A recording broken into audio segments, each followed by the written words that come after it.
गेले 37 वर्ष जी व्याख्यानमाला सुरू आहे आणि ज्या व्याख्यानमालेमध्ये महाराष्ट्रामधील नामवंतांनी इथे येऊन आपले विचार व्यक्त केले,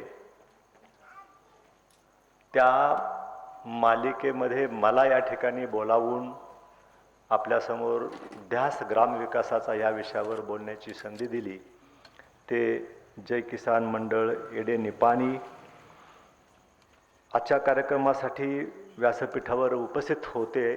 आजच्या कार्यक्रमाचे अध्यक्ष माननीय आमदार सत्यजित देशमुख, त्याचप्रमाणे आत्ता ज्याने आपल्याला इथं मार्गदर्शन केलं ते माननीय देवराज पाटील, माजी अध्यक्ष जिल्हा परिषद सांगली उर्फ दादा, त्याच्यानंतर मग बाळासाहेब पाटील ते पण दादा, उपाध्यक्ष सांगली जिल्हा राष्ट्रीय काँग्रेस जयराज पाटील ते पण दादा, सदस्य जिल्हा परिषद सांगली साई तेजस्वी देशमुख सदस्य जिल्हा परिषद सांगली, त्यांच्या नावासमोर दादी लावलं नाही म्हणून बरं, आणि धैर्यशील थोरात सदस्य जिल्हा परिषद सांगली या विभागाचे, ज्यांचा या ठिकाणी सत्कार करण्यात आला त्या सुजल रामचंद्र पाटील यांचे आईवडील, प्रथमेश संतोष श्रीराम यांचे आईवडील, ग्रामपंचायतीचे सरपंच, आणखी ग्रामपंचायतीचे सर्व सदस्य, गावातील सर्व संस्थांचे अध्यक्ष, पदाधिकारी, संचालक मंडळ, आणि या कार्यक्रमासाठी एडे निपाणी गावामधून आणि पंचक्रोशीमधून इतक्या मोठ्या संख्येनं उपस्थित असलेले आपण सर्व बंधू भगिनी आणि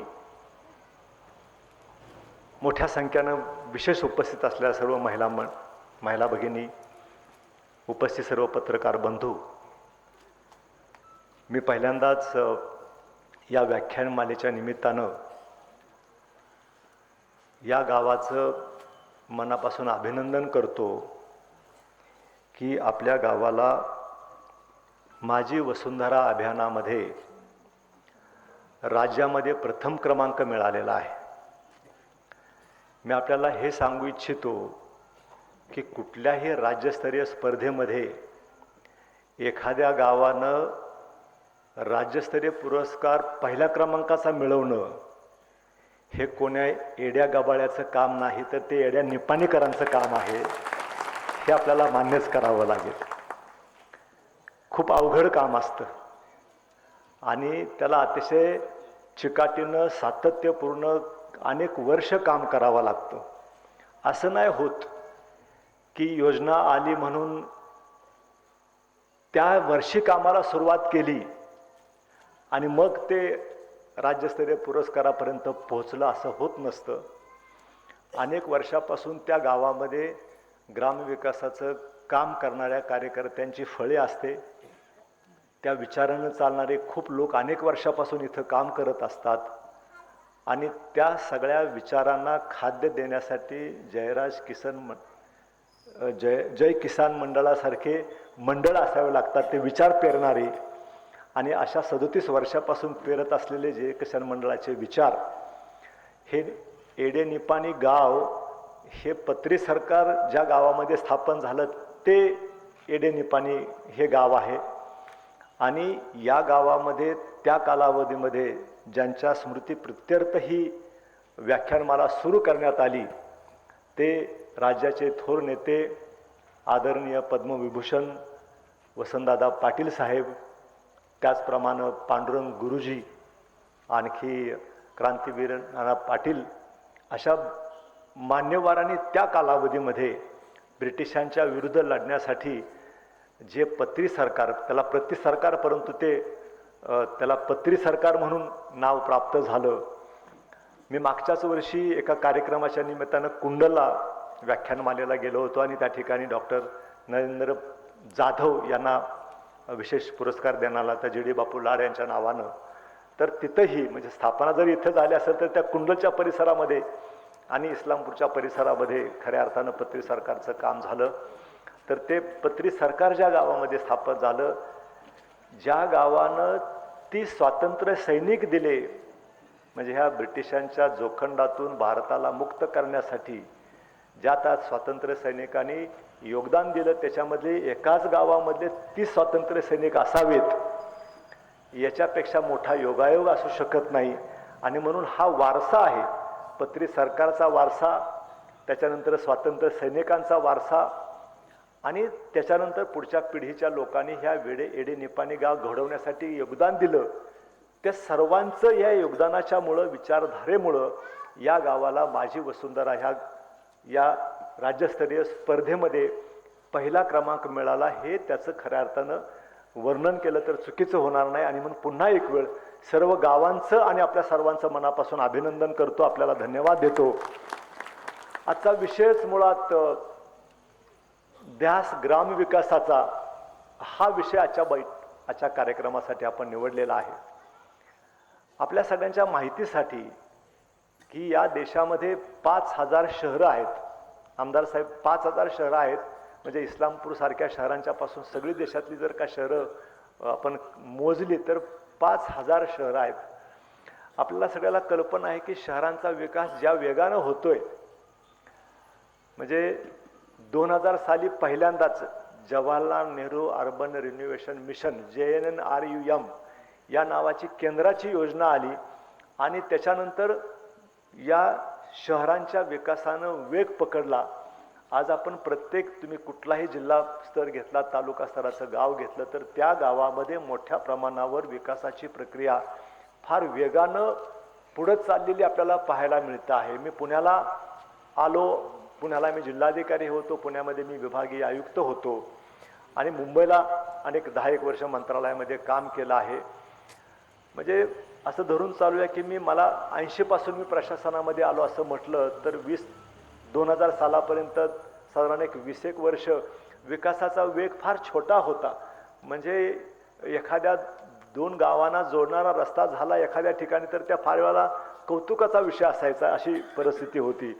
आणि गावागावामध्ये डांबरी रस्ते तर पाहायलाच मिळत नव्हते, जोड रस्ते सुद्धा पाहायला मिळाले. त्या काळात स्कीम असायची की जोड रस्ता नावाची स्कीम असायची की मुख्य रस्त्यापासून गावाला जोडणारा रस्ता त्या गावाला झाला म्हणजे विकासाचे फार मोठा पल्ला गाठला असं त्यावेळेला मानलं जायचं. तर विकासाचा वेग अतिशय मंद होता. आपलं इकॉनॉमिक लिबरलायझेशन आलं, आणखी ग्लोबलायझेशन आलं आणि हा सगळा वेगानं बदल झाला 1991 पासून आणि त्याची गती खऱ्या अर्थानं पकडली 2000 सालापासून.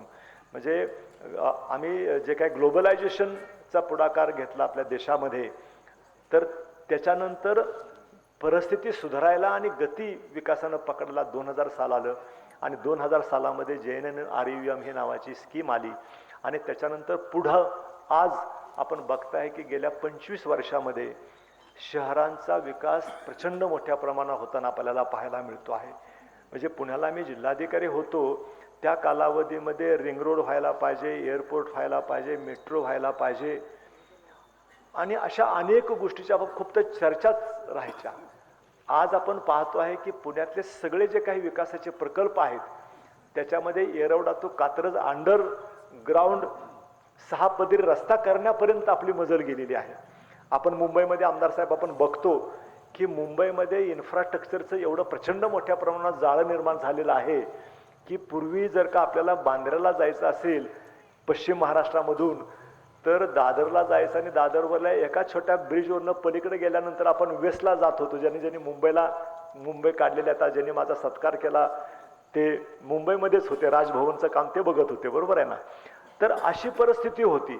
आज ईस्टर्न आणि वेस्टर्न ह्या दोन्ही रोडला जोडणाऱ्या इतक्या लिंक तयार झालेल्या आहेत, मेट्रोच्या, रस्त्याच्या, ब्रिजेसच्या, काय नव्हे.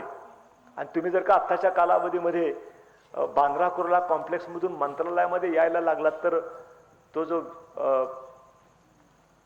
काय नाव आहे त्या रस्त्याचं, कोस्टल रोड, त्या कोस्टल रोडने तुम्ही गेलात तर 15 मिनिटांमध्ये तुम्ही बांद्रा कुर्ला कॉम्प्लेक्समधून मंत्रालयामध्ये पोहोचता. पोटातलं पाणी हलत नाही अशा प्रकारचा टोकाचा विकास तुम्ही कुठल्याही देशामधल्या शहरामध्ये गेला तर कमी जास्त प्रमाणानं हाच वेग आपल्याला पाहायला मिळतो. सांगली बदललेली तुम्हाला पाहायला मिळाली असेल, तुम्हाला सोलापूर बदललेलं पाहायला मिळालं असेल, कोल्हापूर बदललेलं पाहायला मिळालं असेल.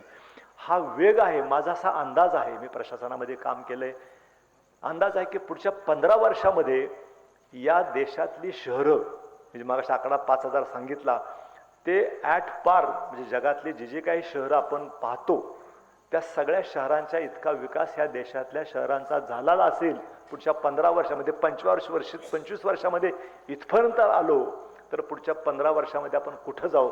एकही शहर असं राहणार नाही की जे सेऊलसारखं नसेल, एकही शहर असणार नाही की जे न्यूयॉर्कसारखं राहील. अशा प्रकारची सध्याच्या शहरी विकासाचा वेग आहे आणि चांगली गोष्ट आहे. कारण शहर विकास होणं, शहरांचा विकास होणं, त्याच्याशिवाय विकासाची प्रगतीच होऊ शकत नाही. देशाच्या ग्रामीण भागाचा विकास व्हायचा असेल तर शहरांचा विकास झाला पाहिजे. शहरामध्ये रोजगार निर्मिती झाली पाहिजे, तिथलं इन्फ्रास्ट्रक्चर वाढलं पाहिजे, तरच विकास होणार आहे. त्या शहराच्या विकासाबद्दल त्याच्यामध्ये काही ऑब्जेक्शनच नाही. जे काही गेल्या 25 वर्षामध्ये सरकारांनी केलं आणि पुढं करणार आहेत, शहरांचा विकास झाला पाहिजे. संपू दे, शहराचा तरी विकास होऊन जाऊ दे 100%. आज प्रश्न असा आहे की ग्रामीण भागाच्या विकासाचं काय. म्हणजे शहरातला माणूस, म्हणजे जे रस्ते जे झालेले आहेत ना, सगळे अनेक प्रकारचे रस्ते झालेत. हायवे झाला, तो 4 लेनचा झाला, आता 6 लेनिंगचा झाला. आता पुणे ते बेंगलोर आणखी पुन्हा दुष्काळी भागातून एक व्हायला लागलेला आहे. इतके रस्ते झालेले आहेत इतक्या मोठ्या प्रमाणावर. म्हणजे त्या रस्त्यावरनं गेलं तर आता पूर्वी कराड गेलं, उमरज गेलं, पेट नाका गेला हे कळायचं, आता कळतच नाही. तुम्ही मुंबईमधून निघाल्यानंतर बेंगलोरला जाऊ पण कळत नाही की कुठल्या गावावरनं चाललोय. परंतु त्या गावामध्ये जेव्हा उतरतो साईड मार्गाने, ज्याला आपण जायला लागतो सर्व्हिस रोडनं, आणि त्यावेळेला मग खाली उतरल्यानंतर गावात जाताना जो आपल्याला धक्के बसायला लागतात तेव्हा कळते की आता आपण हवेतून जमिनीवर आलेलो आहोत. आणि तर मुद्दा असा आहे की 5,000 शहराची 15 वर्षामध्ये चांगली प्रगती व्हायला पाहिजे, होईल. या राज्यामध्ये 42,000 गावं आहेत आणि 27,000पेक्षा अधिक ग्रामपंचायती आहेत. या देशामध्ये 6,48,000 खेडी गावं आहेत. 5,000 कुठं, 27,000 कुठं, 42,000 कुठं आणि 6,48,000 कुठं. आम्ही 2047 मध्ये विकसित भारत होणार असा आपण उद्देश ठेवलेला आहे. ठेवायलाच पाहिजे, काहीतरी उद्देश असायलाच पाहिजे.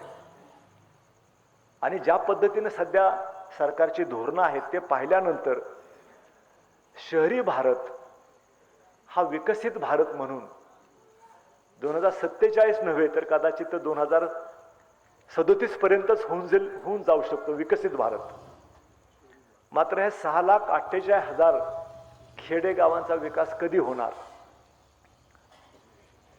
त्याचा प्राथमिक विचार सुद्धा आहे का नाही, अशा प्रकारची परिस्थिती. आपण सगळे जागरूकपणे ग्रामविकासामध्ये काम करणारे लोक आहोत. मी निढळमध्ये काम करतो आहे, तुम्ही येडेनिपाणीमध्ये काम करत आहेत, पोपट पवार हिवरे बाजारमध्ये काम करतात, अण्णा हजारेने 75 पासून राळेगणमध्ये काम करतायत. अनेक गावांनी आता प्रगतीचा चांगला वेग पकडलेला आहे, खूप चांगलं काम करतायत.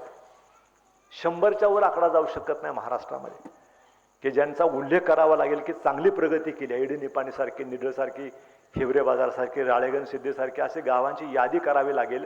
करायचा ओढून ताणून जरी प्रयत्न केला तरी सांगली जिल्ह्यामध्ये 10 ते 15च्या पुढं, कोल्हापूरमध्ये 10 ते 15च्या पुढं, ही ओढून ताणून मी सांगतोय. म्हणजे सगळ्यांची जर का बेरीज केली, इकडं जरा तरी बरी परिस्थिती आहे. तुम्ही बीड, उस्मानाबाद आणि गडचिरोलीला जाऊन बघा काय गावांची अवस्था आहे. मग सगळ्यांची गोळ्या बेरीज केली तर 100च्या पुढं अशी गावं निघणार नाहीत की तिथं खऱ्या अर्थाने विकास सुरू झालाय, पूर्ण झालाय असं म्हणता येईल. आणि म्हणून आम्हाला प्रश्न माझ्यासारख्याला भेडसावतो की आम्ही कधी ग्रामीण विकासाच्या बाबतीमध्ये सर्वांगीण ग्रामविकासाचा विचार करणार आहोत. जर का सर्वांगीण शहरांचा विकास होऊ शकतो तर सर्वांगीण ग्रामविकासाचा विकास आम्ही कधी करणार आहोत, त्या दृष्टिकोनातून धोरणं कधी येणार आहेत. आमदार साहेब या ठिकाणी बसलेले आहेत, विधानसभेमध्ये चर्चा चालतात, मंत्रालयामध्ये बैठका होतात. अजूनही एखाद्या दुसऱ्या विषयापुरतं फक्त काम गावांच्या मध्ये होत आहे, पण सर्वांगीण विकासाचा विषय आमच्या गावामध्ये आजही विचारार्थ नाही आहे. आणि म्हणून माझा या ठिकाणी जो विषय चर्चेला मी मुद्दाम घेतलेला आहे की गावांचा सर्वांगीण विकास. या संदर्भामध्ये मी हे का बोलतो आहे तर मी प्रशासनातला अधिकारी होतो, पॉलिसी मेकिंगमध्ये होतो, यासाठी मी नाही इथं आलो. मी इथं आलो आहे माझ्या निढळ गावामध्ये. मी गेले 43 वर्ष सातत्यानं काम करतो आहे. 43 वर्ष जय किसान मंडळाला 37 वर्ष झाली. तुमच्यापेक्षा मी 7 वर्ष आधी निढळ गावामध्ये कामाला सुरुवात केलेली आहे. आणि ते सातत्यानं सेवेमधली 35 वर्ष आणि त्याच्यानंतरची 7 वर्ष 43 जवळपास सातत्यानं मी काम करतो आहे. रोज गावाच्या विकासाचं मी काम करतो. आपल्या माहितीसाठी सांगतो, रोज. म्हणजे मी 1 जानेवारी 1983 रोजी नोकरीमध्ये आलो उपजिल्हाधिकारी म्हणून. मग पुढं मी प्रमोशन होत मी जिल्हाधिकारी, आणखी विभागीय आयुक्त, आणखी विविध पदावर मी काम केलं, तो भाग वेगळा. परंतु 1983 मध्ये ज्या दिवशी मी नोकरीला लागलो त्या दिवसापासून गावाच्या विकासाची सुरुवात केली. तुम्ही फार नशीबवान आहात की तुम्ही सांगली जिल्ह्याच्या परिसरामध्ये आहात, तुम्ही कोल्हापूर जिल्ह्याच्या परिसरामध्ये आहात, तुम्ही वारणा आणि पंचगंगा, आणखी कृष्णा आणि कोयना याच्या बेचक्यामध्ये असलेली मंडळी, तुम्ही किती नशीबवान आहात.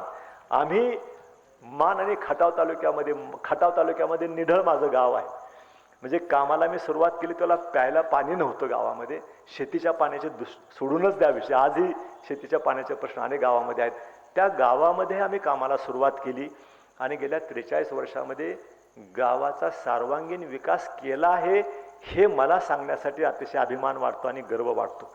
आणि ते शेअर आपल्यासमोर करण्यासाठी आलेलो आहे की एखाद्या गावामध्ये करायचं काम. एडेनिपाणीमध्ये खूप काय काम झालेलं आहे, पण मी जर का समजा दिवसा आलो असतो आणि गावामध्ये चक्कर मारले असते तर तुम्हाला मी सांगितलं असतं की तुमच्या गावामध्ये अजूनही ही कामं व्हायला पाहिजे आहेत. आणि तेव्हा खऱ्या अर्थानं सर्वांगीण विकास झाला असं म्हणता येईल. 5 वर्षामध्ये काय होत नसतं मित्र.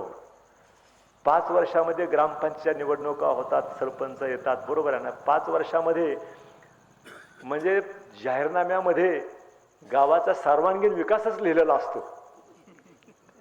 परंतु अशा किती पंचवार्षिक योजना झाल्या तरी अजूनही गाव विकासाचं काम तिथल्या तिथंच आहे. कारण निवडणुका संपल्या की ते जाहीरनामा सुद्धा सापडत नाही पुढच्या निवडणुकीला गेलो तरी, की काय आपण लिहिलं मागच्या वेळेला, आता नवीन काय लिहायचं असा प्रश्न त्या ताण्याच्या लोकांना पडतो. हे खरं आहे ना. तर आपण एवढ्या पंचवार्षिक योजना दिल्या तरी अजूनही गावाचा काय सर्वांगीण विकास झालेला नाही. आणि म्हणून गावाचा सर्वांगीण विकास होण्यासाठी 43 वर्षामध्ये मी आपल्याला सांगू इच्छितो की गावाचा सर्वांगीण विकास या विषयावर मी निढळ गावामध्ये जे 43 वर्ष काम केलं ते निढळ ग्रामविकासाचा दळवी पॅटर्न ह्या नावानं पुस्तक मी प्रकाशित केलेलं आहे. याचे प्रकाशक होते नाना पाटेकर साहेब आणि त्यांनी या पुस्तकाला प्रस्तावना लिहिलेली आहे. नाना पाटेकरांनाच काय इन्व्हिटेशन दिलं, कारण आज महाराष्ट्रामध्ये, देशामध्ये ग्रामीण विकासामध्ये जर खऱ्या अर्थानं कोण काम करत असेल, राज्यव्यापी देशव्यापी, तुम्ही आम्ही गाव पातळीवर काम करतोय, बरोबर आहे ना अध्यक्ष साहेब. राज्यव्यापी जर का देशव्यापी काम कोण करत असेल तर ते नाना पाटेकर करतात. त्यांचं नाम फाउंडेशन काम करतं. आणि म्हणून नाम फाउंडेशनच्या नाना पाटेकरांना विनंती केली की तुम्ही या पुस्तकाच्यासाठी, प्रकाशनासाठी. ते म्हणजे मला कशाला तुम्ही विचारताय. म्हणलं तुम्हाला या कारणासाठी सांगतो की तुम्ही लिहा. ते म्हणाले की मग मी त्यांना ह्या पुस्तकाचा ड्राफ्ट दिल्यानंतर मग ते व्यस्त असतात. त्यांना दिल्यानंतर त्यांनी 6 महिन्यांनी सांगितलं की वाचलं तुझं पुस्तक, पण मला काही खरं नाही वाटत, मी बघितल्याशिवाय काय प्रस्तावना लिहिणार नाही. मग त्यांनी सांगितलं की म्हणलं जाऊ आपण निढळ गावाला. मग त्यांनी सांगितलं की सकाळी जाऊन संध्याकाळी माघार, निढळमध्ये मुक्काम करणार, रात्रीचं गाव बघणार, सकाळचं बघणार, संध्याकाळचं बघणार आणि नंतरच लिहिणार की हे पुस्तकामध्ये लिहिलेलं बरोबर आहे का. आता नाना पाटेकरच आहे, तुम्हाला सांगायची काही वेगळी गरज नाही. त्यामुळं नाना पाटेकरांनी सांगितलं की आज मुक्कामाला जायचं निढळला. म्हणून संध्याकाळी 5 वाजता निघालो, रात्री 9 वाजता निढळमध्ये गेलो, मुक्काम केला. सकाळी त्यांनी सांगितले की 7 वाजता आपण गाव पाहायला सुरुवात करणार आहोत. आम्हाला आश्चर्य वाटलं की सकाळी 7 वाजता नाना पाटेकर कशाला उठतील आणि कशाला एवढ्या लवकर बघायला येतील. पण म्हटलं काळजी नको म्हणून आम्ही आपलं जागो झालो होतो. 6 वाजताच आम्ही तयार झालो होतो. 7 वाजता डॉट माझ्याच घरामध्ये राहिले होते. दरवाजा उघडला आणि निघायचं म्हणाले. 7 वाजता सकाळी. संध्याकाळी 5 वाजेपर्यंत नॉनस्टॉप जे ह्या पुस्तकामध्ये लिहिलेलं आहे ते प्रत्येक गोष्ट. डोंगराच्या माथ्यावर पाणी अडवण्याचा कार्यक्रम सुरू केला इंडो जर्मन वॉटरशेड डेव्हलपमेंटमध्ये. 5,000 एकर गावाचं भौगोलिक क्षेत्र आहे, 5,000 गावाची लोकसंख्या आहे, लांबी 3.5 किलोमीटर, रुंदी 2.5 किलोमीटर, याच्यामध्ये सगळे डोंगरापासून ते एक्झिटला असलेला ब्रिटिशकालीन दर्जाचा तलाव याच्यापर्यंत प्रत्येक गोष्ट त्यांनी पाहिली. आणि संध्याकाळी आम्ही गावातल्या लोकांना सांगितलं होतं की नाना पाटेकरांना आडवं जायचं नाही, त्यांचा मूड बदलला तर ते कधी हे गाव सोडून परत माघारी पुण्याला जाऊ शकतात. त्यामुळे सगळ्यांना वॉर्निंग दिली होती की अजिबात नाही. पाहणी करत असताना आम्हाला त्यांच्या सगळ्या स्टाफनं सांगितलं असतं की आडवं यायचं नाही, मध्ये फोटो काढायची घाई करायची नाही. आम्ही त्यांच्या सांगण्यावर आम्ही संध्याकाळी 5 वाजता गावामध्ये निढळ गावामध्ये 3.5 एकरवर दुष्काळी पट्ट्यातलं गाव, प्यायला पाणी नव्हतं, आज जलसमृद्ध गाव आहे, जलसंपन्न गाव आहे. आणि त्या गावामध्ये 3.5 एकरवर सुंदर अशा प्रकारची मल्टीपर्पज गार्डन आहे, जे पुण्यातल्या पु ल देशपांडे गार्डनचे तोडीस तोड अशा प्रकारचे गार्डन निढळ गावामध्ये आहे. त्या गार्डनमध्ये 350 मीटरचा जॉगिंग ट्रॅक आहे. सेंटरला मंदिर आहे, मंदिराच्या परिसरामध्ये संपूर्ण गार्डन डेव्हलप केले आहे. पाठीमागच्या बाजूला ओढा आहे. निढळच्या गावामध्ये एकूण 28 किलोमीटर लांबीचे 4 ओढे आहेत. ह्या 4ही ओढ्यावर आम्ही आधी इंजिनिअरिंग सर्वे केला, डोंगराच्या पायथ्यापासून ते एक्झिटच्या तलावापर्यंत, आणि त्याच्यामध्ये 70 सिमेंटचे बंधारे बांधले जाऊ शकतात असं 1993 मध्ये निश्चित केलं. आणि त्यासाठी सरकार योजनेतनं पैसे मिळवत 2017 साली शेवटचा 70वा बंधारा बांधला. त्यामुळे एक वेळ पाऊस पडला मे महिन्यामध्ये तर 70 सिमेंटच्या बंधाऱ्यावरनं पाणी पडायला लागतं आणि 70 धबधबे निढळ गावामध्ये निर्माण होतात. त्याच्यातला एक बंधारा गावाच्या लगत बांधलेल्या गार्डनच्या पाठीमागच्या बाजूला आहे. म्हणजे पहिल्या बंधाऱ्याचं बॅकवॉटर जिथं संपलं तिथं दुसरा बंधारा, दुसऱ्या बंधाऱ्याचं बॅकवॉटर संपलं तिथं तिसरा बंधारा. एक पाऊस पडला आणि सगळं जर का पाणी एक वेळ व्हायला लागलं, ओव्हरफ्लो झाला, तर एका वेळेला 28 किलोमीटर लांबीचा वॉटर कॉलम निढळ गावामध्ये उभा राहतो. आणि आपल्याला कल्पना आहे की ओढ्यातूनच संपूर्ण भूगर्भामध्ये पाणी जात असतं आणि त्या ओढ्यामध्ये असलेलं प्रेशर, त्याचा प्रेशर कंटिन्युअसली प्रेशर असतं. 8-9 महिने बंधारे आटत नाहीत आणि त्या बंधाऱ्यातल्या पाण्याच्या प्रेशरमुळे भूगर्भामध्ये जातं, भूगर्भ चार्ज होतो. निढळमध्ये 11 महिने इथं काही कॅनॉलचं पाणी आलेलं नाही, कुठल्या योजनेचं पाणी आलेलं नाही. डोंगरा माथ्यापासून ते खालीपर्यंत सगळ्या गावामध्ये प्रचंड मोठ्या प्रमाणावर भूगर्भ पूर्णपणे चार्ज आहे. त्या स्पंज असतो ना, स्पंज, त्या स्पंज पिळल्यानंतर कसं पाणी पडतं तशा पद्धतीने निढळ गावामध्ये वॉटरशेड डेव्हलपमेंटचं काम झालेलं आहे. देशातलं सर्वोत्कृष्ट वॉटरशेड डेव्हलपमेंटचं काम म्हणून नाबार्डनी ते सर्टिफाय केलेलं आहे. आणि नाबार्डनी त्याच्यावरची नॅशनल लेवलवरून उत्कृष्ट वॉटरशेडचे नमुना म्हणून त्यांनी त्याची डॉक्युमेंटरी तयार करून 2011-12 मध्ये ती प्रसिद्ध करण्यात आली होती. तर अशा पद्धतीनं निढळ गावाचा हा विकास करत असताना किती गोष्टी केलेल्या आहेत. म्हणून ते सगळ्याच गोष्टी मी इथं सांगू शकणार नाही आणि सांगायची गरज पण नाही. त्यासाठीच हे पुस्तक काढलेलं आहे. मी आपल्याला सांगू इच्छितो की पुस्तकामध्ये अगदी 23 प्रकरणं आहेत. एका गावाच्या संदर्भामध्ये 23 प्रकरणं आहेत. या प्रकरणवाईज तुम्ही जायचं आणि तुमच्या गावाच्या विकासाच्या बाबतीमध्ये कामाचं नियोजन करायचं. म्हणजे या पुस्तकाला वर नाव दिलं आहे की गावांच्या सर्वांगीण विकासासाठी परिपूर्ण मार्गदर्शक, असं ह्याचं टायटल आहे. आणि हे पुस्तक आपल्याला माहितीसाठी की हे पुस्तक लिहित असताना मी सगळे संदर्भ शोधायचा प्रयत्न केला. या देशातले, या राज्यातले सगळे संदर्भ शोधायचा प्रयत्न केला. एखाद्या गावाचा सर्वांगीण विकासावर आणि तो कसा करावा याच्या बाबतीमध्ये एकही डॉक्युमेंट या देशामध्ये तयार नाही. हे पहिलं निढळ गाव आहे आणि निढळ गावाचं पहिलं पुस्तक आहे. ते रेफरन्स बुक म्हणून सगळ्या गावांना विकासासाठी वापरता येऊ शकतं. मित्र हो, एका गावामध्ये कुणी पण काम करेल आणि करून सांगेल की काम चांगलं चाललंय म्हणून. पण जेव्हा मी सेवानिवृत्त झालो तेव्हा असं ठरवलं की निढळ गावासारखी काही गावं तरी महाराष्ट्रामध्ये निर्माण केली तर मग आपली स्ट्रॅटेजी जी काय आहे ती योग्य आहे असं म्हणता येईल. एका मॉडेलवर ठरवता येणार नाही.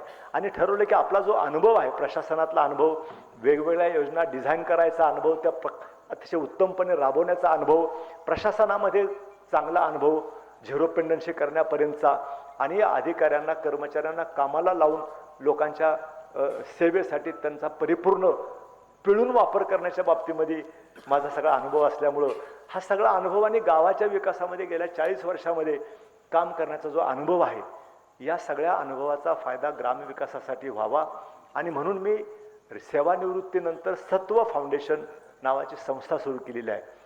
सत्व म्हणजे strategic alliance for transforming villages, SATV त्याला मराठीमध्ये सत्व फाउंडेशन, जसं नाम फाउंडेशन म्हणता येतं तसं सत्व फाउंडेशन.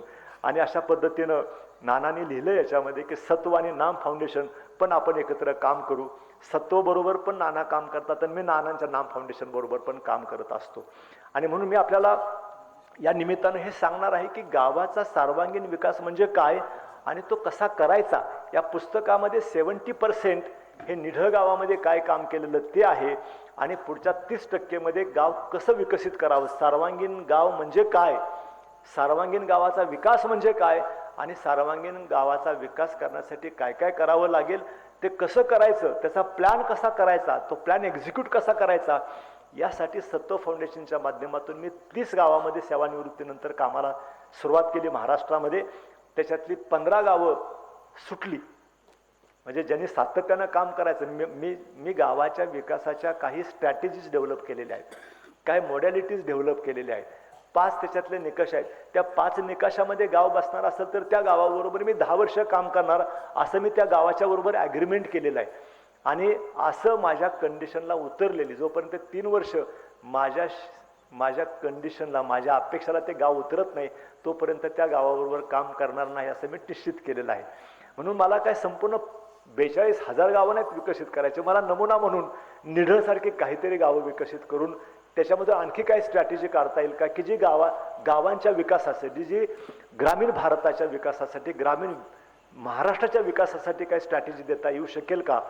जर का मी सेवेमध्ये असताना जर का संत गाडगेबाबा ग्रामस्वच्छता अभियानाची नेतृत्वाखाली सुरुवात केली, आज योगायोग आहे की सांगली जिल्ह्यामध्ये येडेनिपाणीमध्ये बोलत असताना कैलासवासी RR पाटील साहेब ग्रामीण विकास आणि पाणीपुरवठा व स्वच्छता मंत्री असताना मी त्यांच्याबरोबर प्रायव्हेट सेक्रेटरी म्हणून कामाला सुरुवात केली आणि अनेक लोकांच्या विचारामधून आणि माझ्या नेतृत्वाखाली संत गाडगेबाबा ग्रामस्वच्छता अभियान डिझाईन झालं, महात्मा गांधी तंटामुक्त गाव डिझाईन झालं, हागणदारीमुक्त गाव योजना डिझाईन झाली आणि ह्या सगळ्या योजना आबांच्या नेतृत्वाखाली या महाराष्ट्रभरामध्ये राबवल्या आणि त्याच्यानंतर खऱ्या अर्थानं गावं जागी झाली. आबांच्या नेतृत्वाखाली संत गाडगेबाबा अभियानानं खऱ्या अर्थानं गावं पेटून उठली आणि झाडलोटीच्या माध्यमातून गावं एकत्र यायला लागली आणि मग गाव माझा आणि मी गावाचा ही संकल्पना त्याच्यानंतर पुन्हा रुजायला लागली. ती पूर्वी होती ब्रिटिश काळामध्ये पंच बसायचे पारावर आणि गावातले निर्णय करायचे, अशी त्यावेळची आपली परिस्थिती होती. खऱ्या अर्थानं डेमोक्रॅटिक सिस्टीम होती, लोकशाही पद्धतीनं त्यावेळेला काम चालायचं. पुढच्या कालावधीमध्ये हे सगळं बिघडत गेलं आणि पुन्हा 2000 सालामध्ये संत गाडगेबाबा अभियानानंतर पुन्हा गावं एकत्र यायला लागली. जी कार्यपद्धती संत गाडगेबाबा ग्रामस्वच्छता अभियानासाठी डिझाईन केली होती, जी महात्मा गांधी तंटामुक्त गाव योजनेसाठी डिझाईन केली होती, जी हागणदारीमुक्त गाव योजनेसाठी डिझाईन केली होती, काय होतं त्याच्यामध्ये होतं की गाव हा घटक असला पाहिजे, गावाचा लोकसहभाग असला पाहिजे आणि सरकारी योजनेची त्याला जोड दिली पाहिजे. असं लोकसहभागामधूनच गाव निर्माण होऊ शकतं आणि लोकसहभागामध्ये, लोकांच्या सहभागामध्ये, लोकांच्या निगराणीखाली नियोजन करून जर का एखादी योजना राबवली तर ती उत्तम प्रतीची होते, गुणवत्तेची होते आणि ती लोकांना आपल्या जवळची वाटते. आणि म्हणून ही स्ट्रॅटेजी जी ठरवली होती, आता सगळ्या योजना गेल्या 25 वर्षामध्ये महाराष्ट्रामध्ये आमदार साहेब ज्या योजना आल्या त्याला संत गाडगेबाबा अभियान हाच बेस आहे. आपल्या माहितीसाठी सांगू इच्छितो. आज वसुंधरा अभियानामध्ये तुम्हाला सुद्धा एक प्रश्नपत्रिका होती आणि ती प्रश्नपत्रिका तुम्हाला सोडवायची होती. प्रत्येक विषयासाठी गुण दिले होते, विषय सब्जेक्ट विषय असं, आणि त्याच्यामध्ये त्याला दिलेले गुण आणि त्याचं व्हेरिफिकेशन, ही जी सिस्टीम महाराष्ट्रामध्ये आली, वसुंधरा माझी वसुंधरा हे त्याच्यातलेच एक उदाहरण आहे. आणि म्हणून अशा पद्धतीनं गावांच्या विकासासाठी हे स्ट्रॅटेजी बनवलेले आहेत. याच्यामध्ये 15 गावामध्ये मी ॲग्रीमेंट केले सत्व फाउंडेशन आणि त्या गावाबरोबर, जे 3 वर्ष माझ्या स्ट्रॅटेजी बरोबर काम करायला लागली, त्या गावामध्ये आता काम करतो आहे ॲग्रीमेंट करून आणि ती गाव आता 4थ्या वर्षामध्ये काम करतायत. काय केलं त्या गावामध्ये?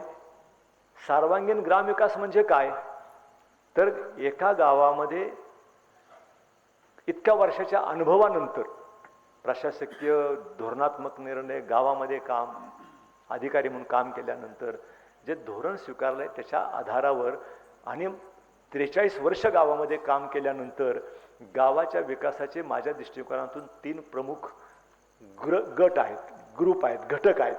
त्याच्यातला पहिला आहे गावाचा पायाभूत विकास, infrastructural development of the village.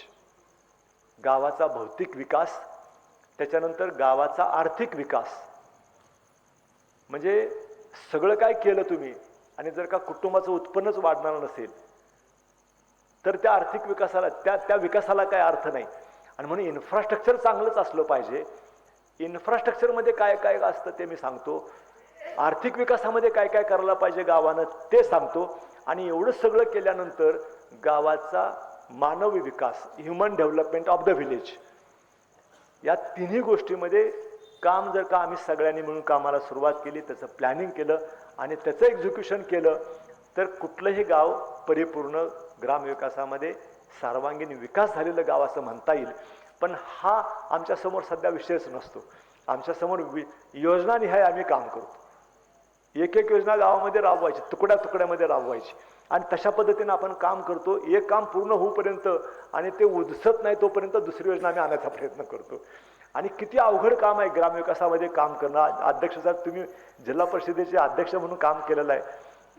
आमदार साहेब, आपल्याला पण मी सांगू इच्छितो की गावामध्ये काम करणं, आता मी प्रशासकीय भागातून पण आलेलो आहे, तिकडच्या लोकांची मानसिकता पण बघितली, मी गावात राहून 43 गावाची मानसिकता पण बघितलेली आहे.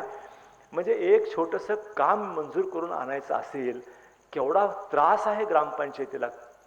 की पहिल्यांदा ग्रामपंचायतीनं ठराव करा, मग त्याला ग्रामसभेचा ठराव जोडा, मग तो सादर करा. सादर केल्यानंतर मग पुन्हा आता तर त्याच्या पुढे गेलेलं आहे, आता सादर करायचंच नाही. त्याला जिल्हा परिषद सदस्य किंवा आमदारांनी शिफारस दिली तरच तो प्रस्ताव सादर करून घेतला जातो, अन्यथा आता सादर करून घेतला जात नाही. ते इथंच नाही. आता मला मंत्रालयासुद्धा मध्ये ऐकायला आलेलं आहे की जर का प्रस्ताव दाखल करायचा असेल आमदार साहेब तर आता दाखल केला जात नाही, असं त्याच्यावर सुद्धा शिफारस असल्याशिवाय दाखलच केला जात नाही, अशी परिस्थिती निर्माण झालेली आहे.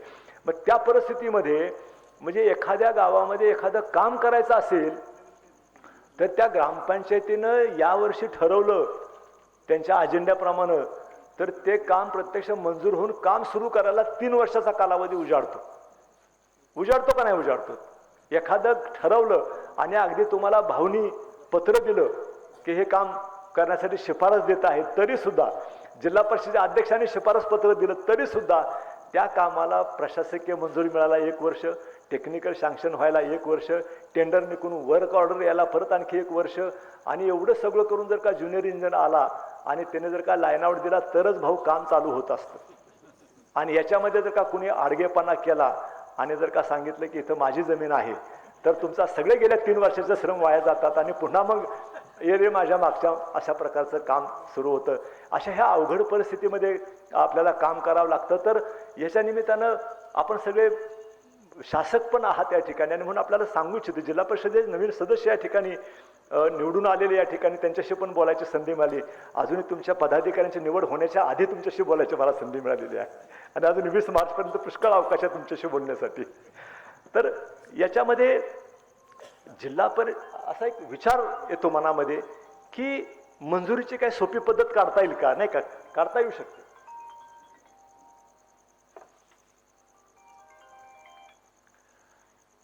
जसं प्रशासनाचा विषय निघाला, मी प्रशासनामध्ये 0 पेंडन्सी अँड डेली डिस्पोजल हा विषय मी राबवलेला. मी पुण्याला जिल्हाधिकारी असताना म्हणजे तुम्हाला कल्पना आहे की शासकीय कुठल्याही कार्यामध्ये गेलं तरी तुमचा पहिला अर्ज दिल्यानंतर दुसरा अर्ज देऊपर्यंत पहिला अर्ज सापडत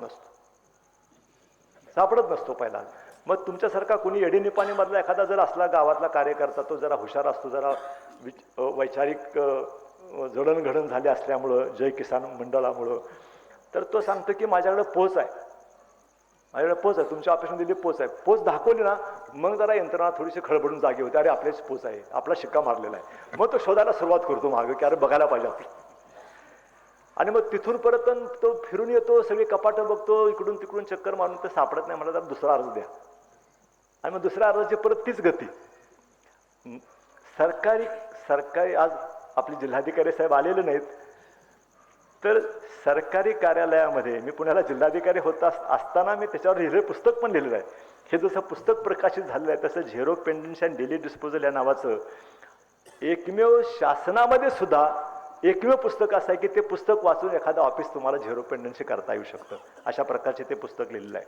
तर सरकारी कार्यालयामध्ये जिल्हाधिकाऱ्यांना जर का तुम्ही भेटला आणि 2 गुंठे जागा नदीच्या कडेला ओढ्याच्या कडेला मिळावी असं जर का तुम्ही अर्ज केला, तो अर्ज 16 टेबलावरून खाली जातो तेव्हा तलाठ्याच्यापर्यंत पोहोचतो. आमचे सर्कल ऑफिसर मॅडम माहिती होते, मॅडम बरोबर बोलतोय ना, त्यांनी सर्टिफाय केलं तर मी बरोबर बोलतोय म्हणता येईल. 16 टेबलावरून जातो. जिल्हाधिकारी कार्यालयामध्ये 4 टेबल, प्रांत अधिकाऱ्यामधले 4 टेबल, मामदार ऑफिसमधले 4 टेबल मिनिमम सांगतो. हे मिनिमम सांगतो. मग सगळ्यांचे पी ए, जिल्हाधिकाऱ्यांचा पी ए, प्रांताचा पी ए, तहसीलदारांचा पी ए, तिचं पण एक तो मोठं टेबल असतं सगळ्यात. त्या टेबलावरून गेल्याच्या पुढच्या 4 टेबलाला जातच नाही ते. तर अशा पद्धतीनं तो अर्ज खाली जायला 16 टेबलावरून 16 दिवस आणि ट्रान्सपोर्टेशनमधला एक दिवस, तर 32 दिवसामध्ये तो अर्ज तलाठ्यापर्यंत पोचायला नॉर्मल कोर्समध्ये काही अडचण नाही. बरोबर आहे. मी मुळशी तालुक्यामध्ये जिल्हाधिकारी झाल्याबरोबर चार्ज घेताना त्याला मुळशी तालुक्यामध्ये व्हिजिटला गेलो. मग मुळशी तालुक्याला गेलं, सगळ्या टेबलवर गेलो आणि प्रत्येक टेबलवर त्यांना विचारलं की तुमची पेंडन्सी काय आहे. तर RTS नावाचं एक दप्तर असतं, रेकॉर्ड ऑफ राईट्स, RTS त्याला शॉर्ट फॉर्म असतो. तर RTS कंपायलेशनला मुद्दाम गेलो, कारण सगळ्यात जास्त आवक तिथे असतो. मग त्यांना विचारलं की तुमच्याकडे किती पेंडन्सी आहे. त्याने इकडे तिकडं बघितलं आणि त्याने सांगितलं की साहेब 15 पेंडन्सी आहे माझ्याकडं. मी मग त्याच्या मागं असलेली 3 कपाटं, 3 कपाटावर गठोळी बांधून ठेवलेली, त्याच्यात दोन्ही बाजूनं 2 कपाटं, एका लिपिकाकडं 5-5 कपाटं, ती सगळी ठासून भरलेली. म्हणजे ते उघड सगळी. ते सगळे उघडल्यानंतर ते सगळे खचाखच भरले. त्याला म्हटलं की याच्यामध्ये जे काय 15 ह्याच्यातली काढून दाखव, 15 काढून दाखव. त्याची पद्धत होती की आला अर्ज की या कपाटात एक टाकून देत, त्या कपाटात एक टाकून देत, आणि पुन्हा नवीन माणूस आला की परत सांगायचं तुमचा अर्ज चाला नाही म्हणून, न बघता. तर त्याचा संपूर्ण दप्तराचं सॉर्टिंग केलं आमदार साहेब समोर उभं राहून 2-3 तास. त्या 5 कपाटाचं त्याच्या दप्तरामध्ये 2815 प्रकरणं शिल्लक होती. तिने फक्त वरची 15 सांगितली आणि ती सुद्धा नोंदलेली नव्हती. त्याचं रजिस्टर आम्ही लिहिलं, त्याचं वर्कशीट आम्ही सगळ्यांनी बसून लिहिलं आणि त्याला सांगितलं की 2815 कामं.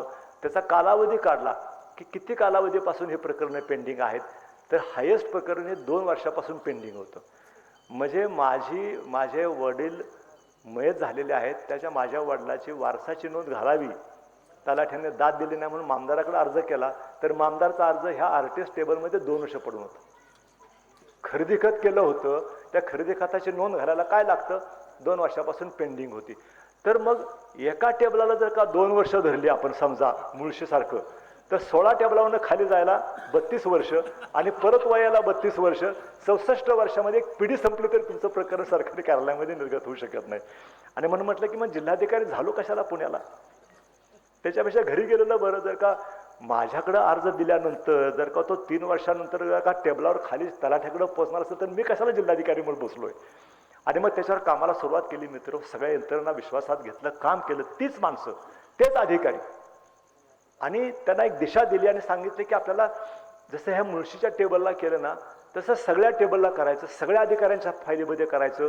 आणि सगळ्या आजच्या तारखेची समजा 1 जानेवारी 2008ला मी चार्ज घेतला होता. तर 2008 मध्ये 31 डिसेंबर 2008 रोजी जेवढी पेंडन्स आहे तेवढी अकाउंट करा. मी तुम्हाला सस्पेंड करणार नाही, मी तुमच्यावर काही कारवाई करणार नाही, पण तुम्ही आकडा द्या की नक्की किती पेंडन्स आहे. 2000 सारखी अशा अनेक पेंडन्स निघाली, लाखो प्रकरणं निघाली. किती म्हणजे वन टाइम माफी, 15 ऑगस्टला 26 जानेवारीला कैद्याला माफी सोडतात, देतात की नाही, तसं सांगितलं की हे पहिल्या वेळेला सगळे माफी, फक्त हे तुम्हाला एकच शिक्षा की सगळी डिस्पोज ऑफ करायची, मला झिरो पेंडन्सी करून दाखवायची. त्या भीतीनं मग 2 महिन्याची मुदत दिली, 3 महिन्याची, पुढच्या 6 महिन्यामध्ये सगळी प्रकरणं झिरो पेंडन्सी सर्टिफिकेट घेतला अधिकाऱ्यांच्याकडून. आणि पुढे नियम लावला की झिरो पेंडन्सी नंतर डेली डिस्पोजल, म्हणजे प्रत्येक टेबलावरून जर का फाईल जर का रोजची रोज पुढे गेली तर ती खऱ्या अर्थानं 32 दिवसामध्ये खाली जाऊ शकते. आणि तेवढा वेग आला तरी पुष्कळ झाला. परत माघारी याला 2 महिना आणि अजून एक सरप्लस महिना 3 महिन्यामध्ये जिल्हाधिकाऱ्यांच्याकडे अर्ज केला तर 3 महिन्यामध्ये त्याचा निकाल लागला पाहिजे, हा दंड घातला. मी आपल्याला सांगू इच्छितो की जिल्हाधिकारी म्हणून मी चार्ज घेतला, पहिल्या महिन्यामध्ये मला भेटायला 250-300 लोक यायची. प्रचंड गर्दी मोठ्या प्रमाणावर. मग त्याच्यानंतर मी तुम्हाला सांग माझे अनुभव, जिल्हाधिकारी झालो कशाला, हा मला सारखा प्रश्न पडायचा. मी म्हटलं ह्या लोकांना जर का भेटत राहिलो 3 वर्ष, करणार काय? बरोबर, करणार काय? त्यांची कामं कोण करणार जर का मीच भेटत राहिलो तर?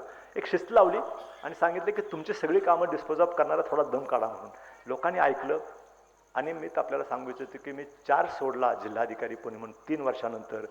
मी 22,75,000 प्रकरणं अख्ख्या जिल्ह्यामध्ये सगळ्यांनी म्हणून डिस्पोज ऑफ केली होती आणि जिल्हा डिक्लेअर केला होता की झिरो पेंडन्सी म्हणून जिल्हा डिक्लेअर केला होता. तेव्हापासून डेली डिस्पोजल म्हणजे मग डेली डिस्पोजल सुरू झाल्यानंतर तुम्हाला कोण येतं भेटायला?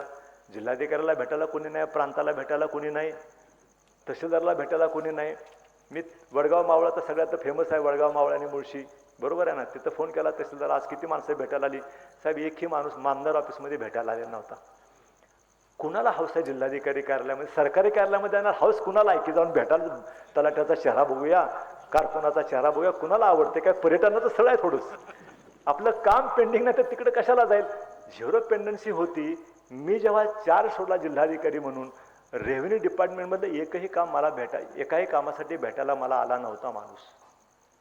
जिथं 300 माणसं रोज भेटायला येत होती तिथं मला 4 सोडल्यानंतर सेंड ऑफला सुद्धा सरकारी माणसाशिवाय दुसरा माणूस नव्हता त्या ठिकाणी आलेला.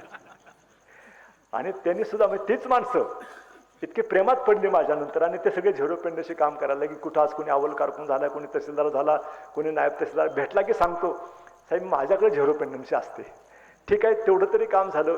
माझा आता असा विचार आहे की जर का सरकारी कार्यालयामध्ये झिरो पेंडन्सी होऊ शकते, पुणे जिल्ह्यामध्ये होऊ शकते, त्याच्यानंतर मी जमाबंदी आयुक्त म्हणून राज्याचं लँड रेकॉर्ड जर का मी झिरो पेंडन्सी करू शकतो, मी राज्याचा सहकार आयुक्त होतो, जर का सहकार आयुक्त म्हणून जर का झिरो पेंडन्सी सहकार कार्यालय सहकार आयुक्त, तुम्ही सगळ्या कुठल्याही लँड रेकॉर्डच्या माणसाला, कुठल्याही सहकार आयुक्ताच्या माणसाला विचारा की त्यांच्याकडे झिरो पेंडन्सी झाली होती का नव्हती.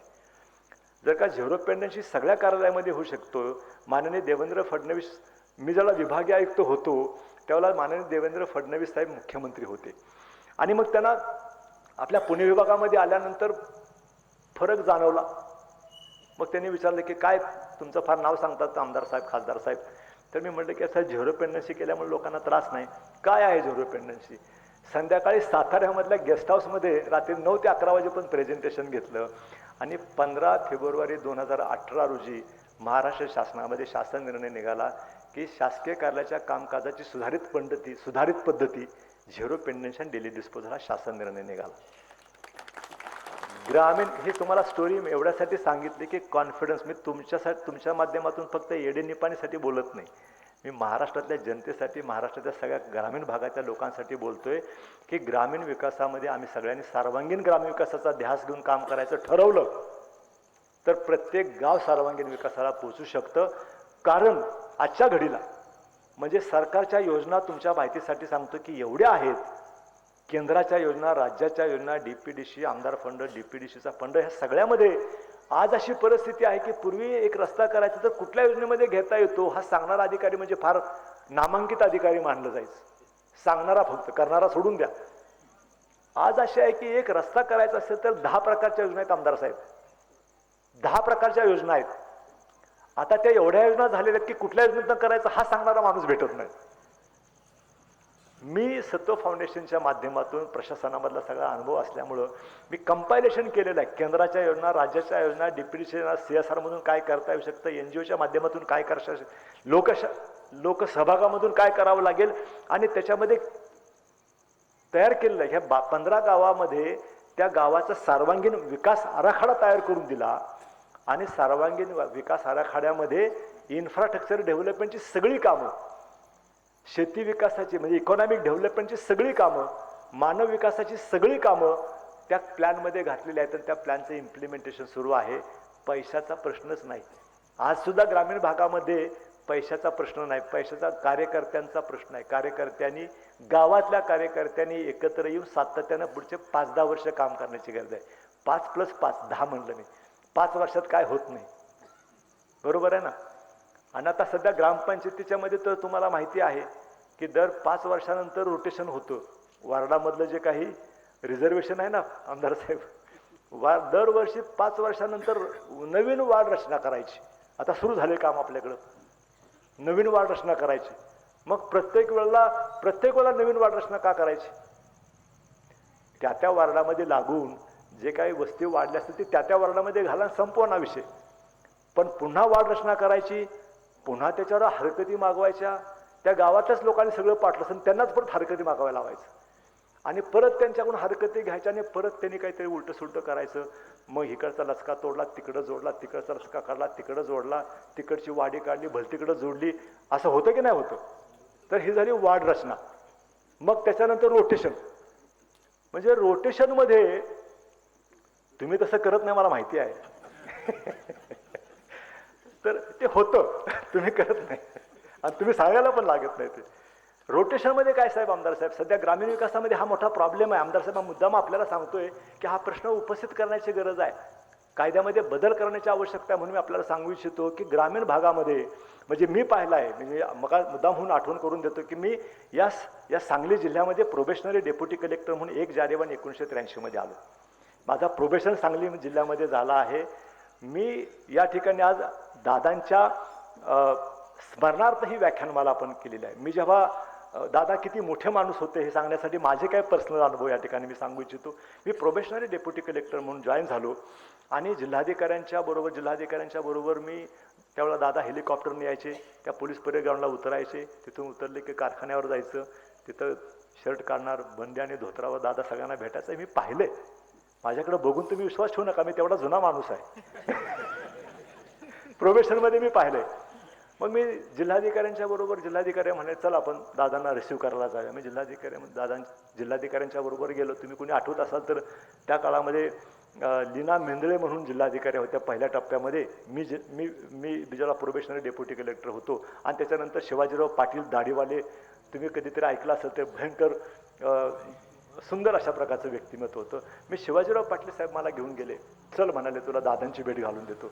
मी दादांना गेल्यानंतर त्यांनी सांगितलं की ही उतरले खाली, साहेबांनी जिल्हाधिकाऱ्यांनी बुके दिला आणि सांगितलं की हे आपल्याकडं प्रोबेशनरी डेप्युटी कलेक्टर म्हणून आलेले आहेत. दादाने फक्त खांद्यावर हात ठेवला आणि म्हटले यशवंत व्हा. दुसरा काही शब्द नाही, यशवंत व्हा. आज मी तुमच्यासमोर कदाचित बोलतोय, तो आशीर्वाद आहे, यशवंत व्हा. आणि म्हणूनच आज कदाचित दादांच्या या 37व्या जयंतीच्या निमित्तानं या व्याख्यानामध्ये बोलायची मला संधी मिळाली. दुसरा पण एक मी आठवण दादांची सांगू इच्छितो की मी निवासी उपजिल्हाधिकारी होतो सोलापूरमध्ये आणि सोलापूरमध्ये दादांचा दौरा होता मुख्यमंत्री म्हणून आणि त्या दौऱ्यामध्येच दादांना त्या ठिकाणी त्रास व्हायला लागला म्हणून रातोरात सिद्धेश्वर एक्सप्रेसने त्यांना परत माघारी मुंबईला पाठवलं. हॉस्पिटलायझेशन झालं आणि पुन्हा काय कालावधीमध्ये हॉस्पिटलमध्येच दादांचा डेथ झाला. तर माझ्यासाठी तो दिवस यशवंत व्हा आणि दुसरा दिवस मी त्यांना गाडीत सिद्धेश्वर एक्सप्रेसमधून त्यांना मी बसवून दिलं होतं, तोही दिवस. ह्या दोन्ही गोष्टी आणि मधल्या काळामधल्या खूप अल्पकाल पण दादा मुख्यमंत्री असतानाचा तो मी काळ बघितलेला आहे. आणि मगाशी ज्याला भाऊ सत्यजित देशमुख मगाशी काकांच्या घरामध्ये भेटले, ते आल्यानंतर माझ्या शेजारी बसल्यानंतर मी म्हटलं की तुमच्याकडं पाहिल्यानंतर मला शिवाजीराव देशमुख साहेब आल्यासारखं वाटलं. म्हणजे मित्र तुम्हाला खरं वाटणार, तुम्ही सगळ्यांनी पाहिलं नसेल, पण जर का शिवाजीराव देशमुख साहेबांचा सत्यजितच्या वयाचा फोटो आणि जर का सत्यजितचा आजचा फोटो काढला तर दोघांमध्ये हे भावभाव आहेत का काय असा प्रश्न पडावा. इतकी सेम पर्सनॅलिटी. जेव्हा इथे जे काही जुने लोक असतील शिवाजीराव देशमुख साहेबांच्या बरोबर काम करणे, सगळ्याला मान्य करावं लागेल की हे प्रति शिवाजीराव देशमुख असल्यासारखं आपल्याला भास होतो. आणि म्हणून शिवाजीराव देशमुख साहेबांच्याबद्दल सुद्धा माझ्या काही अनुभव आहेत. म्हणजे ते आमदार झाले आणि त्याच्यानंतर अजून एक देशमुख आमदार झाले, ते म्हणजे विलासराव देशमुख. हे दोघे पहिल्यांदाच दादांच्या मंत्रिमंडळामध्ये दादांनी 2 माणसाला पहिल्यांदाच राज्यमंत्री केलं. शिवाजीराव देशमुख साहेबांना आणि विलासराव देशमुख साहेबांना त्यांनी राज्यमंत्री केलं. आणि दोघांनाही येताना, ते दादांचे दोघे फार लाडके होते, दोघांना येताना त्यांनी हेलिकॉप्टरमधून घेऊन आले पहिल्या दौऱ्यामध्ये.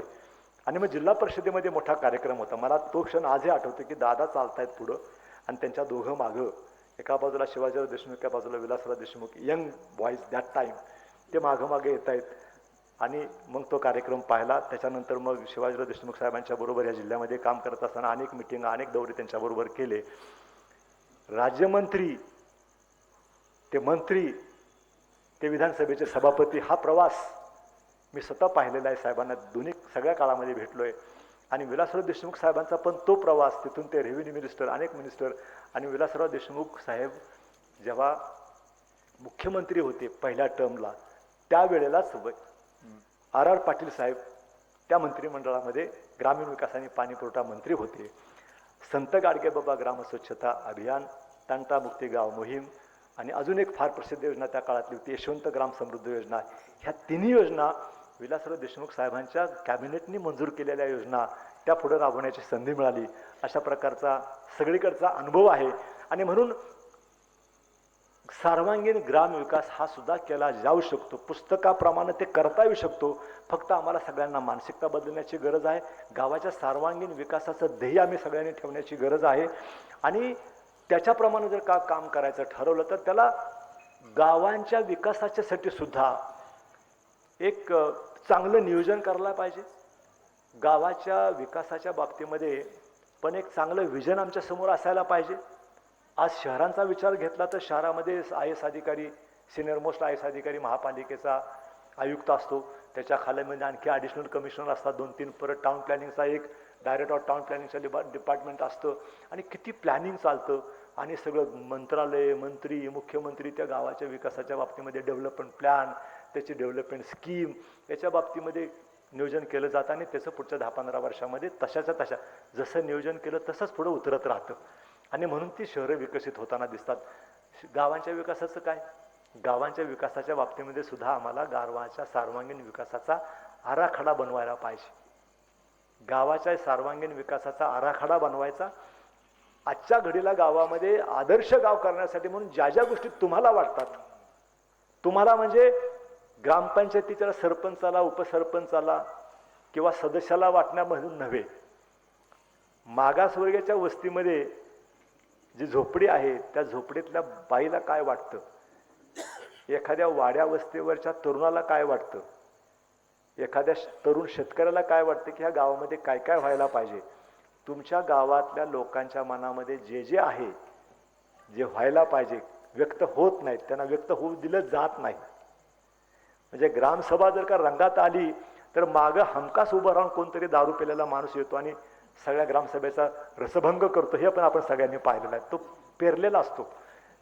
तो असा सहजासहजी ग्राम एवढ्या मोठ्या मॉबमध्ये धाडस काय करेल तो यायचं साहेब. त्याला सांगितलेलं असतं की तू जा तिथं मागणी जरा आरोळी दे. मागून आरोळी आली की सगळी माणसं तिकडंच बघतात, सगळं व्यासपीठ सोडून, आणि मग सगळा येळकोट होऊन जातो. एडिनी पाणीमध्ये तसं होत नसावं म्हणून आपल्याकडं वसुंधरामध्ये राज्याचा पुरस्कार मिळालेला आहे. बरोबर आहे का नाही? तर गावाचा सर्वांगीण विकास करण्यासाठी गावाचा सर्वंकष विकास आराखडा करायला पाहिजे.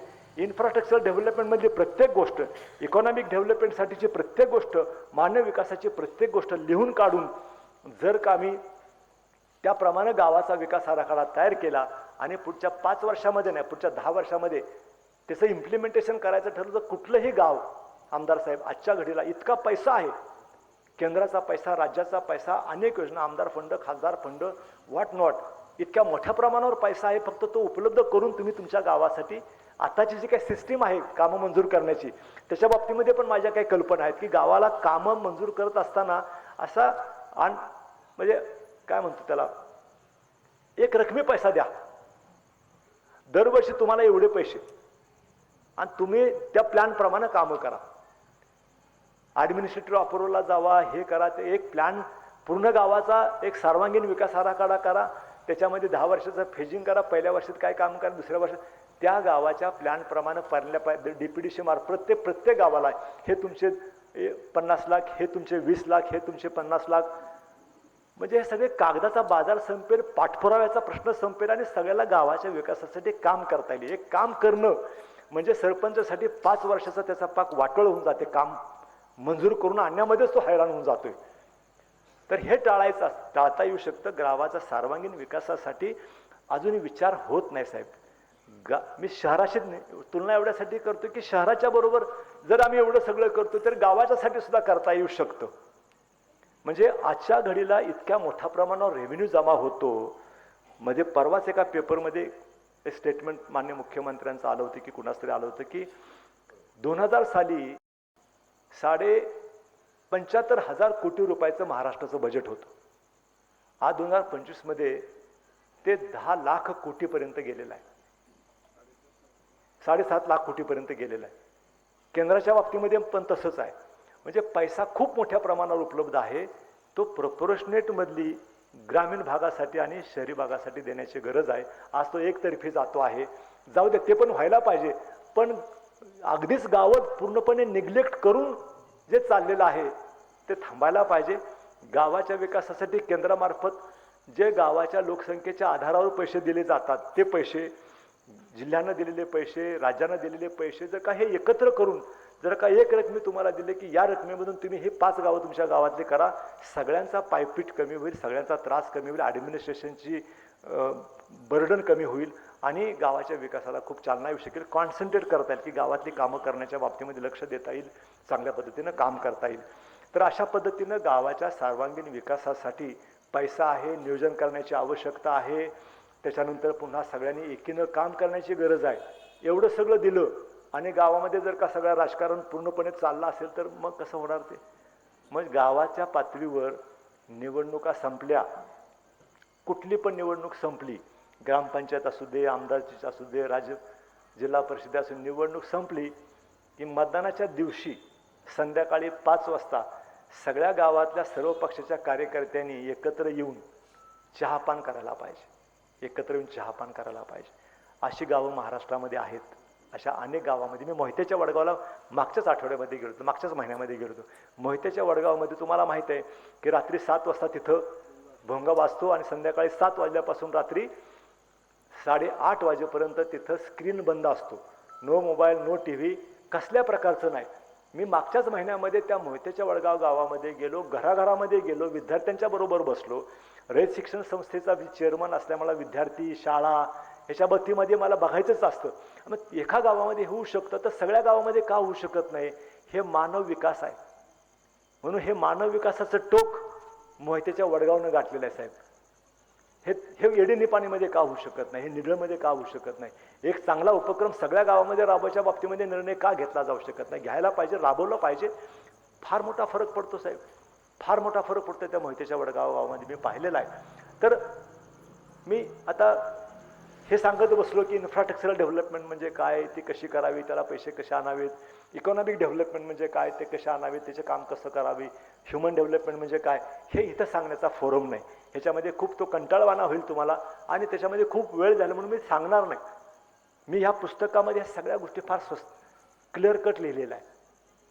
मी आपल्याला विनंती करेन की 5-50 पुस्तकाच्या ह्या कॉपी घ्या आणि वाचा आणि त्याप्रमाणे ठरवा कामाला. मी आमदार साहेबांना त्या मतदारसंघासाठी एक कॉपी तुम्हाला साहेब मी दिलेली आहे. मी तुम्हाला लिंक शेअर करतो. आपण कृपया हे वाचा. आपण खूप प्रगल्भ होऊन जाल आणि माझा 40-45 वर्षाचा अनुभव मी त्याच्यामध्ये पणाला लावलेला आहे आणि सगळीकडचा अनुभव घेतलेला आहे. म्हणजे गावातलं राजकारण पण मला माहीत आहे, गावातल्या निवडणुका पण मला माहीत नाही. मी विभागीय आयुक्त होतो, जिल्हाधिकारी होतो, गावातल्या निवडणूक कशी चालते असं काय नाही. मी सगळे पॅनल पण चाकलेले आहेत आणि पॅनल चालवले पण आहेत आणि लढलो पण आहे, सगळं केलं आहे. सगळ्याच्या अनुभवातून गेल्यानंतर हे अनुभवाचे बोल या ठिकाणी मी शेअर करतो आहे की निवडणुका व्हायलाच पाहिजेत. बिनविरोध निवडणूक व्हायलाच नाही पाहिजे. निवडणूक झाल्याशिवाय कोण कुठं आहे कळतच नाही. म्हणजे नाहीतर लोकांच्या मनामध्ये फार भ्रम असतो की ते गाव माझ्यामुळेच चाललेलं आहे. असा म्हणला ना, आमच्या गावातला एका माणसाला फक्त 59 मतं पडली. 59 मतं पडली. त्याच्यानंतर तो बंदच झाला. परत येतच नाही गावामध्ये, ग्रामपंचायतीमध्ये येतच नाही तो. तर निवडणुका झाल्याच पाहिजे साहेब. काय पॅनलला पण असं वाटतं की आमच्यामुळेच झालं, दुसऱ्या पॅनलला वाटतं माझ्यामुळेच झालं. मान्य आहे, पण निवडणूक संपला की तुम्ही ज्या गावामध्ये निवडणूक संपल्यानंतर लोक एकत्र येतात आणि गावाच्या विकासाचा एकत्र पुढच्या 10-15 वर्षाचा विचार करतात, सातत्य दाखवतात, त्याच गावाने प्रगती केलेली आपल्याला पाहायला मिळते. सगळ्याच गावामध्ये, माझ्या निढळ गावामध्ये गेल्या 43 वर्षामध्ये फक्त एकच वेळ बिनविरोध निवडणूक झालेली आहे. फक्त एकच वेळ. ती केलेली नव्हती, ती चुकून झाली होती. म्हणजे विड्रॉ करता करता सगळेच आडरक काढून घेतले गेले आणि त्याच्यामुळे ती बिनविरोध झाली होती. बिनविरोध निवडणुकीचा एक किस्सा मी सांगली जिल्ह्यातला मुद्दा या ठिकाणी सांगू इच्छितो. मी तासगाव तालुक्यात तासगाव मतदारसंघासाठी, त्यावेळेचा तासगाव मतदारसंघासाठी मी रिटर्निंग ऑफिसर होतो. 85ची गोष्ट असावी, 85ला. आणि त्यावेळेला दिनकर आबा पाटील साहेब सिटिंग MLA होते आणि त्यांचं खूप नाव होतं. म्हणजे वसंतदादा पाटील साहेब, नंतर खानापूरचे संपतराव माने साहेब असे त्या काळातली माणसं. आणि त्या काळामध्ये कम्युनिस्ट पार्टी शका पक्ष यांची युती होती आणि त्याच्यामध्ये शिवाजीराव शिंदे नावाचे एक कार्यकर्ते, खूप चळवळीचा कार्यकर्ता होता आणि त्यांनी खूप उत्साहानं 5 वर्ष आबांच्या विरुद्ध लढण्यासाठी, म्हणून आबा म्हणजे दिनकर आबा, 2 आबा झाले तिथं, आर आबा आणखी दिनकर आबा. तर त्यांनी 5 वर्ष एवढी तयारी केली. निवडणुकी डिक्लेअर झाल्याबरोबर त्यांनी गावागावामध्ये त्यांचं खटारा चिन्ह असायचं त्या पक्षाचं, म्हणजे गाडी, बैलगाडी. त्या बैलगाड्या छोट्या छोट्या त्यांनी लाखो आणल्या होत्या आणि प्रत्येक गावामध्ये टांगल्या होत्या. त्या ग्रामपंचायतीमध्ये झाडावर इकडे तिकडे जिकडे तिकडे खटाराच खटारा. मग फॉर्म भरले सगळ्यांनी व्यवस्थितपणे. नंतर व्हॅलिडली नॉमिनेटेड कॅन्डिडेटची यादी लावली आणि पुढचे 3 दिवस विड्रॉ करायचे, अर्ज विड्रॉ करायचे. सगळ्यांचा प्रयत्न की स्ट्रेट फाईट झाली पाहिजे, म्हणजे आबा वर्सेस शिवाजीराव शिंदे अशी स्ट्रेट फाईट झाली तर आपल्याला फायदा होईल, असा सगळ्यांचा प्रयत्न. त्याच्यामध्ये चेंदामेंदा रिटर्निंग ऑफिसरचा. मग त्यांनी शेवटच्या दिवशी मी प्रांताधिकारी म्हणून मिरजेला 3 वाजला, आता चला म्हटलं जाऊन व्हॅलिडली म्हणजे कॉन्टेस्टिंग कॅन्डिडेटची यादी आता डिक्लेअर करायची, विड्रॉलची मुदत संपल्यानंतर दुपारी 3 वाजता गेलो आणि प्रयत्न केला तर निवडणूक बिनविरोध दिसायला लागली. अरे म्हटलं, आमदारकीची निवडणूक आणि बिनविरोध व्हायला लागली तर मोठ्या अडचणीचं होईल. काय झालं तपासलं सगळं, तर ह्या दोन्हीच्या प्रेशर खाली सगळेच अर्ज काढून घेतले गेले. शिवाजीराव शिंदे साहेबांचा पण अर्ज काढून घेतला गेला. अनेक साधा शेतकरी तो राहिला, कारण त्याच्याकडे कोणाचंच लक्ष नव्हतं की त्याचा अर्ज काढून घ्यावा, असा कोणी प्रयत्नच केला नाही. आणि ते मारुती आबा पाटील वगैरे असं काही ते नाव होतं. तर दिनकर आबा वर्सेस मारुती आबा पाटील अशी फाईट झाली. आता कसली फाईट झाली असेल बघा तुम्ही. मग विचार केला की काय झालं बाबा, हा प्रॉब्लेम आहे. तर बघितलं तर 4 फॉर्म भरायचे असतात, बरोबर आहे का नाही. 4 आपण फॉर्म भरतो. 4 फॉर्म भरत असताना शिवाजीराव शिंदेच्या डोक्यामध्ये, त्यांच्या कार्यकर्त्यांच्या डोक्यामध्ये की आपण 4 फॉर्म भरलेले आहेत तर 3 फॉर्म काढून घेऊया. साहेब त्यांनी 3 फॉर्म दिले, 1 विड्रॉल पुरेसं होतं. त्यांनी 3 विड्रॉल दिले होते आणि ते 3ही विड्रॉल बघितलं, चक्कर यायला लागलं. तर करायचं काय, विड्रॉल तर त्यांचं. मी ॲज अ रिटर्निंग ऑफिसर ठरवलं की हे चुकून झालेलं दिसतंय प्राम्याफेसी. कारण एवढे खटारा गेले, इतके 5 वर्ष मनुष्य काम करतो, कसा विड्रॉ करून घेईल. पटलं. कार्यकर्त्यांना बोलावलं की तुम्ही मी जे दिलेले ओरिजिनल पोच आहे ना आमच्या ऑफिसनं दिली, तेवढी परत द्या, मी तुम्हाला तुमचे कॅन्डिडेटचे डिक्लेअर करतो. साहेब ते शिवाजीराव शिंदे कुठं प्रचारासाठी फिरत होते, सापडलेच नाही 6 वाजेपर्यंत. आणि तिकडे इलेक्शन कमिशन त्यावेळेला फार टाईट असायचा कार्यक्रम, आताच्या सारखा नव्हता कार्यक्रम. तुम्हाला कल्पना आहे, सेशनच्या प्री सेशन किंवा पोस्ट सेशन आणि with session, it was a different election commission. त्याच्यामधून सतत प्रेशर. आणि जिल्हाधिकारी लीना मेंदळे साहेबांचं, मॅडमचं, का तुम्ही पाठवत नाही, अजून का तुम्ही पाठवत नाही, काहीतरी कारण सांगून चला म्हटलं की शेवटी फेअर इलेक्शन व्हायचे पाहिजे असेल तर मला एक कॉमन सेन्स म्हणून पटलं होतं की हे चुकीचं होतं आहे. सर संधी दिली, काय झालं नाही. आणि मग शेवटी 6 वाजता मी यादी पाठवली की मारुती आबा वर्सेस दिनकर आबा अशा प्रकारची फाईट झाली आणि Shivajirao Shinde was nowhere in any case. तर निवडणुकीमध्ये असं होतं. तर निढळची बिनविरोध निवडणूक त्याच्यामुळे झाली होती, सगळेच काढून घेतली गेली आणि म्हणून ती बिनविरोध झाली. पण बिनविरोधचा फायदा काय झाला, त्यावर्षी संत गाडगे बाबा स्वच्छता अभियान आलं, 2000 सालची गोष्ट आहे. मी गावामध्ये 17 सालापासून 83 पासून गावामध्ये मी काम करतच होतो. योजना मीच आणली होती, आबांच्या बरोबर मीच काम करत होतो. म्हणलं की एक्सपेरिमेंट करूया की जी योजना आपण तयार केली आहे ते निढळ गावामध्ये पण आपण तितक्याच स्पिरिटनं राबवूया. आणि मग सगळ्या लोकांना घेऊन मी योजना राबवली. मी दर शनिवारी रविवारी निढळला यायचो, तर काम करायचो. मग तालुक्याचा नंबर आला, जिल्ह्याचा नंबर आला, राज्याचा नंबर यायला लागला आणि मग 1 वर्षभर काम करावं लागलं. योजना डिझाईन मी केली, आबांच्या मार्फत ती राबवली, पुरस्कार जाहीर झाले आणि निढळ गावाला राज्याचा पहिला पुरस्कार त्या काळातला 25 लाखाचा मिळाला. त्यामुळे तुम्हा सगळ्या मंडळींचा जो काही मगाशी आनंद पाहिला, एका फोटोसाठी एवढी माणसं जमली होती. मला तो दिवस आठवला ज्या दिवशी निढळ गावाला त्यावेळेला पहिलं म्हणजे आता अनेक योजना आल्या ज्याच्यामध्ये राज्यस्तरीय मोठे मोठे पुरस्कार असतात, ते पहिली योजना अशा प्रकारची होती. त्यामुळे निढळ गावाचं एवढं राज्यभरामध्ये नाव झालं की रीग लागायला लागली निढळ गाव बघण्यासाठी लोकांची. आणि पुन्हा मी सगळ्या योजना केल्या. तर सांगायचा मतलब असा आहे की गावाच्या विकासासाठी सगळ्या गावानं एकत्र यायला पाहिजे आणि गावाचा विकास करण्यासाठी सगळ्यांनी मिळून धडलं पाहिजे. गावच्या पातळीवर कसलं राजकारण करायचं, हे तुमचं तर निदान मोठं गाव आहे, 5 ते 10 हजार म्हणजे किती लोकसंख्या? 7,500. पण 750च्या गावामध्ये सुद्धा फार कट्टर निवडणूक होते साहेब. 750 मध्ये आता 750 लोकांच्यासाठी 5 वर्ष काय डोकं आपटून आपटून होणार आहे, याला फडावा तोपर्यंत तो फुटलेला असतो, गोळाबेरीज तिथंच राहते. अशा प्रकारची चित्र असतं गावामध्ये. आणि म्हणून गावाच्या विकासामध्ये राजकारण असल्याशिवाय गावात मजा नाही. तुम्हाला निपाणी करायला सुद्धा लक्षात येईल. राजकारण नसतं तर साहेब गावामध्ये माणसं म्हणजे तडफडून मेली असते. आज राजकारण आहे त्यामुळे बाहेर पडला की माणूस, पुरुष मंडळ तर एकदम बेफाम असतात. महिला मंडळ पण आता अलीकडे बघा, उपस्थिती जवळपास 40% पर्यंत आलेली आहे. पुढच्या वेळेला 60% पुढच्या 2-4 वर्षामध्ये येऊन जाईल. त्यामुळे तिकडं पण तसंच चाललंय सध्या. महिला बचत गट आले, नंतर पुन्हा ते काय काय काय काय खूप आलेलं आहे. MLR आलेलं आहे, खूप आले. तर हे पाहिजे, हे जगण्याला काहीतरी जर का मौज यायची असेल, मजा यायची असेल तर ते हे सगळं असायलाच पाहिजे. एंटरटेनमेंट पाहिजे, राजकारण पाहिजे, सिनेमा पाहिजे, संगीत पाहिजे, सगळं पाहिजे. फक्त राजकारण निवडणूक झाल्या की सोडून देता आलं तर मग लोकशाहीसारखी ब्युटिफुल व्यवस्था नाही, असं माझं मत आहे. मी खूप वेळ बोललोय, मला वाटतं की 10 वाजून गेलेले आहेत. आणि म्हणजे मी मगाशी डॉक्टर कैलास पाटील साहेब हे माझ्या संपर्कात होते. त्यांना म्हटलं की आज मला संध्याकाळी कसल्याही परिस्थितीमध्ये 9 वाजता निघून पुण्याला माघारी जायचं, मला उद्याच्याला सकाळी 9 वाजता माझा शेड्यूल आहे. मग ते म्हणाले की साहेब सोडतो नक्की. अहो 8:30 वाजता आपण भाऊ स्टेजवर आलो इथं. त्याच्यानंतर प्रास्ताविकामध्ये माझ्यापेक्षा लांबडं भाषण केलं त्यांनी. कुठे गेले ते भाषण करते? अरे आम्हाला काय ते शिल्लक ठेवा ना थोडं.